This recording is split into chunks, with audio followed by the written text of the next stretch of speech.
ما تبقاش شايف الدنيا والناس على انهم مثليين، عشان لما تقع هتتكسر.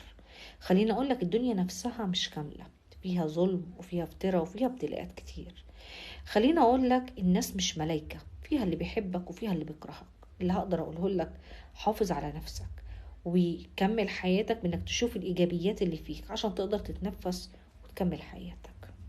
فضلت تستعبدي بنتك، اكنسي، نظفي، اعملي، رتبي، لحد ما كرهتيها في بيت الاهل وبقت ترمي نفسها في حضن اي راجل لمجرد ان هي مفكره ان هي هتتجوز وهتعيش ملكه في بيت جوزها. وبعد كده بتصطدم في واقع امر واصعب من واقع اهلها. ليه انتوا ما حسستوش بناتكم بالحب والاحترام والاحتواء والدلع والحنان وعلمتوهم امور البيت بالمشاركة، مش بالغصب؟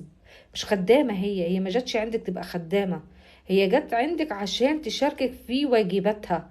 لكن ما تكرهش بيت ابوها، ما تكرهش بيت امها عشان تتجوز اي راجل والسلام. انتوا لو شبعتوا بناتكم حب واحترام وتقدير هتختار شريك حياتها صح، وهتبقى عارفة ان هي هتتجوز ويبقى عندها مسؤولية، وهتبقى زي مامتها بتشيل مسؤولية، وعارفة ان هي من واجبها كست انها تعمل كل حاجة عشان توفر لبيتها راحة. لكن تسيبوهم يتخدعوا في واقع أمر اللي هم عايشينه، ده غلط. شبعوهم، انتوا ما تعرفوش المستقبل مداريلهم ايه او مخبيلهم ايه. وبعدين ربنا يديك الصحة وطولة العمر وتشيليها في عينيك لآخر يوم في عمرك، وتشيلي ولادها وتشيلي ولاد ولادها، وربنا يكافئك ويجازيك على اللي بتعمليه. هو في بعد الثواب والجزاء من رب العالمين؟ ما هو كل الوجه الله.